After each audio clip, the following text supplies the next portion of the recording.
Hello, and welcome to week 4 in African American literature. This week, we will be moving from the Black Arts movement to the contemporary period. And when we think about the contemporary period, we're thinking about literature that was basically published after 1975 to contemporary literature today. But before we get to that, I want to talk a little bit about your final assignment slash paper that will be due on June 29th, no later than 8 a.m.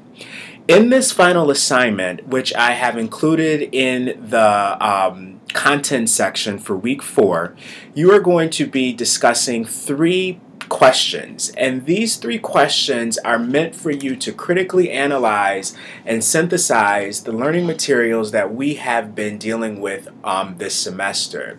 So in the first question, you will have to think about writers such as Richard Wright, Toni Morrison, George Samuel Schuyler, Zora Neale Hurston, or Larry Neal, and I want you to comment on how they might see Kiese Lyman's novel Long Division.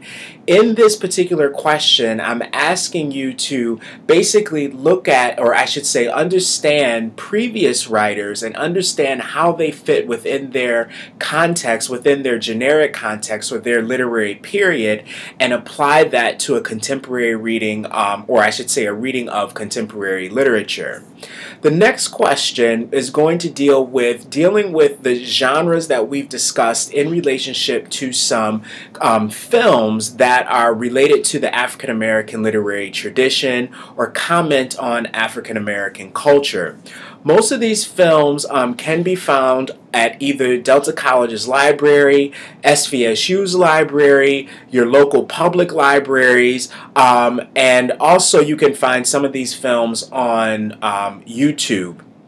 If you have an issue finding any one of these films, please let me know, and I can try to make arrangements to hold those films at the library, or these films are easily found on if you have an Amazon account or online, or you can do what we used to do back in the day and go to your local video store. But basically what question 2 does is that you will select 2 films to view, and then I want you to describe the plot, setting, characters, and the central themes of these films, and I also want you to think about how these films might fit into the literary periods that we've discussed. Think about the characteristics that you see sort of developing in these films and relate that. And in this situation, you're critically analyzing one form of media in relationship to the literary periods that we've been discussing.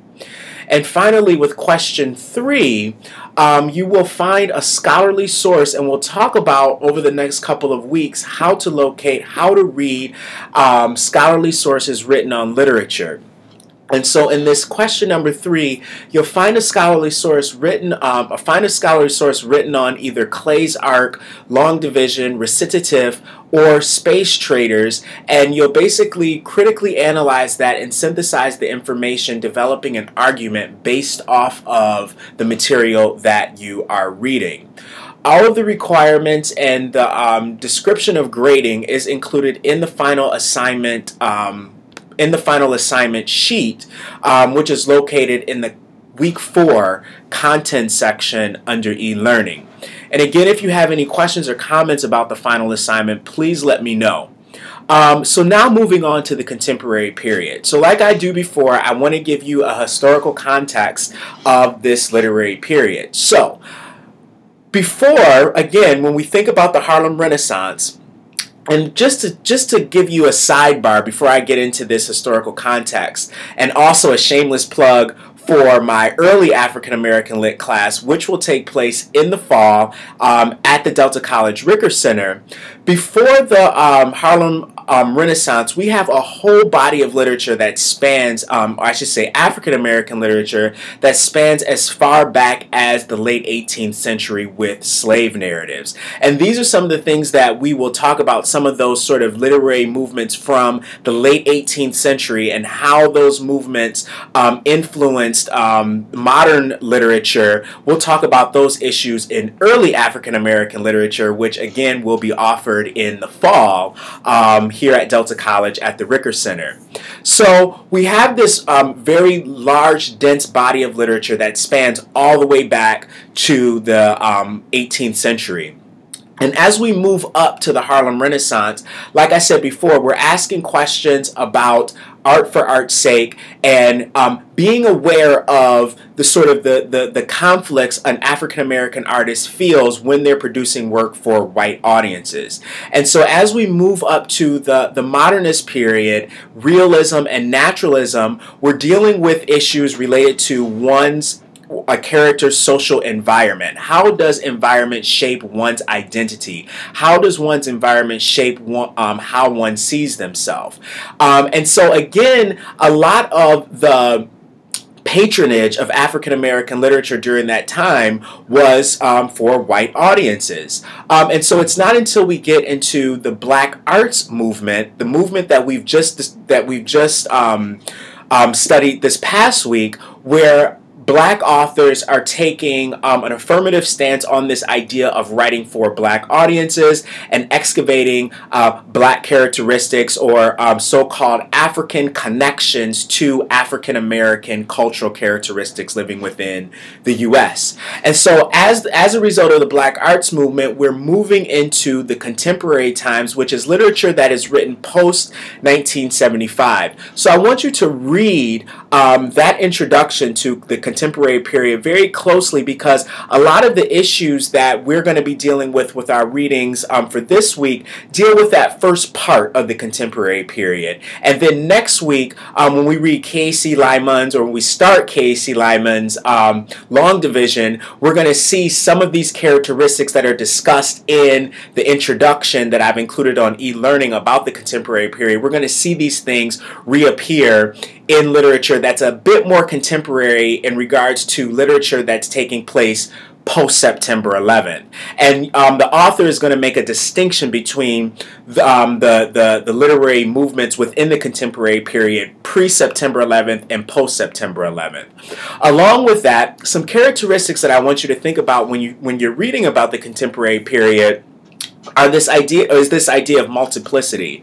Like I said about the Black Arts movement, which was limited in the sense in terms of providing or not providing voices for gay identities, not providing voices for women, or not providing those platforms for women, we're going to see with the contemporary period a multiplicity of identities. So so not only do we have identities representing this idea of masculinity, or pushing back at ideas of masculinity, pushing back at ideas of femininity, looking at gay voices, looking at issues related to class, looking at issues related to Gothic and horror and science fiction. We have this really broad range of writing identities, but we also have a very broad range of audience identities as well. So we have this idea of multiplicity going on. We also have this idea of a return to history. One of the things that we see in contemporary writers like K.C. Lyman and like Toni Morrison, like Octavia Butler, like Gayl Jones, is this return to history. So unlike Harlem Renaissance writers, unlike the modernist and the realist and the naturalist writers, is contemporary writers went back to the slave past. And a lot of this was influenced by Toni Morrison's influential novel Beloved. And in Beloved, we see the main character, we see this sort of slave narrative story that's being told and being revised in the 70s. So we see a lot of characters. We see this in Octavia Butler's Kindred. We see this in Gayl Jones' Corregidora, where the characters live in contemporary times, but they have to confront their slave past. So there's this return to history and this excavation of the past. We also see this rise of the Black women's voice. So you're going to read that not only do we have this sort of departure within feminism, this idea of Black feminism, but we also have this departure within Black feminism with Black lesbian voices as well. So we're going to see a multiplicity with the emergence of black women writers and all of their different perspectives as well.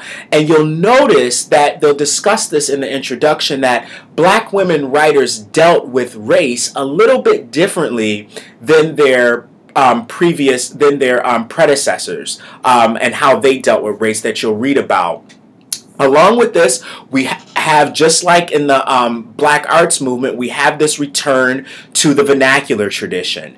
And not only do we have this return to the vernacular tradition, but we also have this rise in more critical theory. So not only do we have this vernacular tradition, this idea of the oral narrative, but we also have authors dealing with the African American language on a scholarly setting. You'll also read within the 1960s, there was a rise in Africana studies, African American studies, African studies, black studies programs at major universities, at Ivy League institutions such as Harvard, such as Yale, such as Stanford, Big Ten institutions such as Michigan State, U of M, Wayne State. And so you have this rise of a critical academic research on African American characteristics, whereas before, in the Harlem Renaissance, for instance, we're trying to locate and understand these characteristics.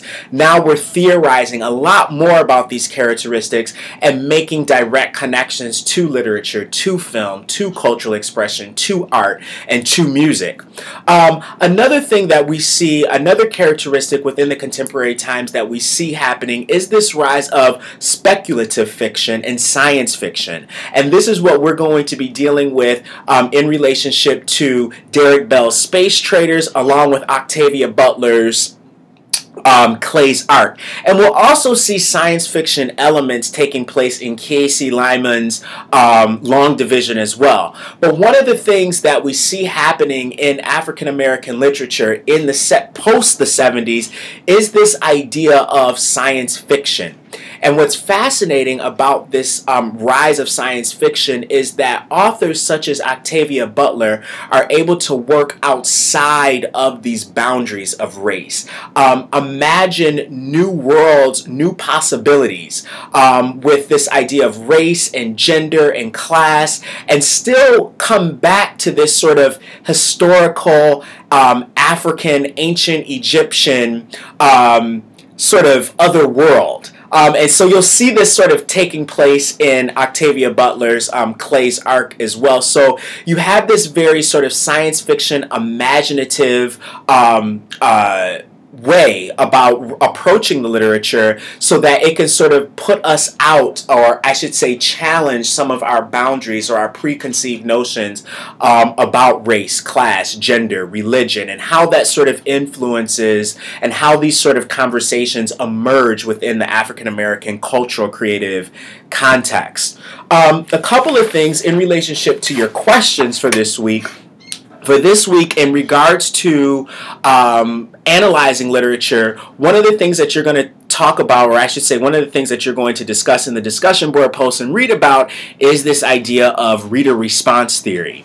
So reader response theory deals with this, rests on this notion that literature is not literature unless the reader is in the text. The interpretation or the meaning of literature can change based off of what the reader brings, based off of their social background, based off of what's called their schema, their experience.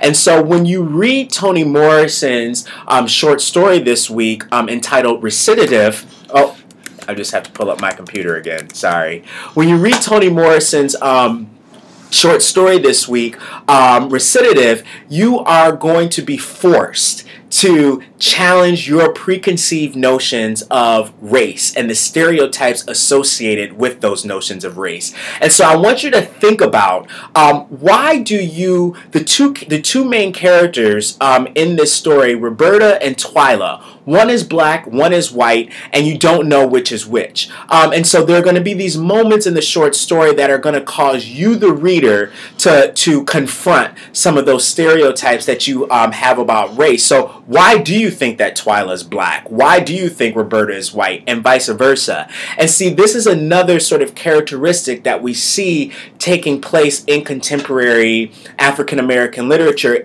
is this idea of challenging notions of race. Writing racialized stories, but then at the same time not being explicit about who is black, who is white, and again challenging these preconceived notions of these racial stereotypes, but still at the same time having this very strong racial message. So again, as you notice in the discussion board post, things are going to be a little bit more detailed. I'm going to start wanting you to cite the information that you are including, and this is all going to be sort of build to your final assignment. Overall, I think everybody is doing a really good job in the discussion board post. Again, I want you to continue to elaborate on concrete examples. I'm going to be much more of a stickler about that as we move into or finish off this semester.